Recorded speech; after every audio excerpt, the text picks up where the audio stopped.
Morning guys. Today we're going to take a look at page 7 of the Unit 8 Classwork packet.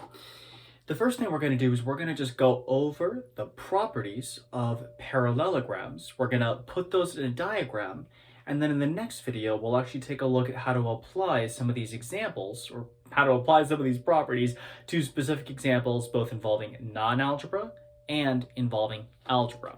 Let's go. Alright, so the properties of parallelograms. Here's what I want you guys to do.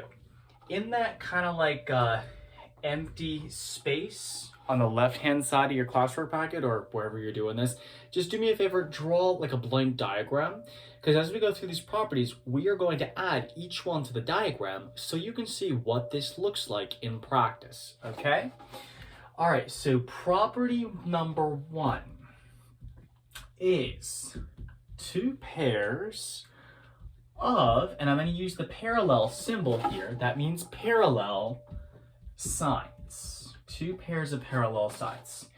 In my diagram, what I'm going to do is I'm going to use arrows, one set of arrows there, and two sets of arrows here to indicate that those are parallel, right? Hence where we get the name parallelogram from. The second property we're going to talk about is that not only do we have two pair of parallel sides, but we have two pairs of opposite, meaning across from each other, congruent sides. The way that I'm going to show that in my diagram, and I'll use a different color here just to, make this clear. I'm going to use a tick mark, and then for the other pair, I'm going to use two tick marks to show that those sides are congruent. Okay? Property number 3, I'm going to say that I know something about the opposite angles, which means the angles that are across from each other in the corners. Opposite angles are, what does that symbol mean right there? That symbol means congruent, right? So the way I'm going to show this is I'm going to have one arc in each of those corners, and then I'm going to have two arcs in each of these, right? So the angles that are across from each other are congruent.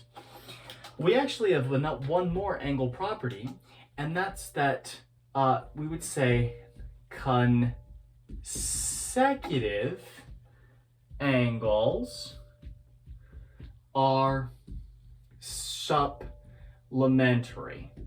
Now with this one, there's not really much to mark on your diagram, but I want you to understand why this is, okay?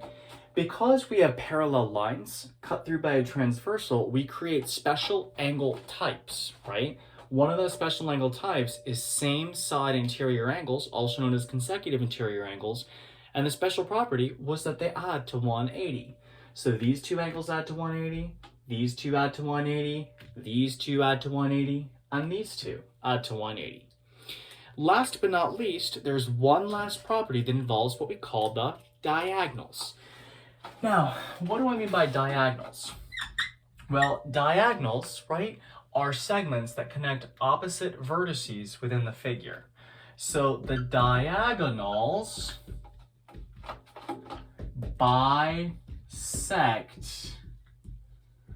each other.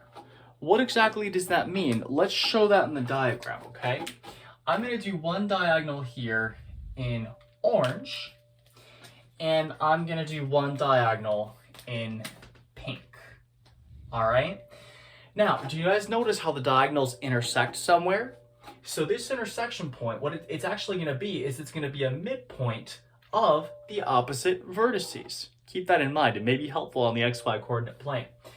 So what I'm going to do is I'm going to say that those two pieces are the same, and I'm going to say that these two pieces are the same. For that, I should technically give this 3 tick marks just to make sure I'm not like, or maybe I'll give that 4 tick marks. Just to make sure I'm not confusing anybody with my diagram, okay? But basically, if I know those 5 properties right there, I can solve just about any problem involving parallelograms. In the next video, we're actually going to take a look at how these properties can be used to solve problems, but my suggestion is to make sure that you can translate those properties into the image we've drawn here.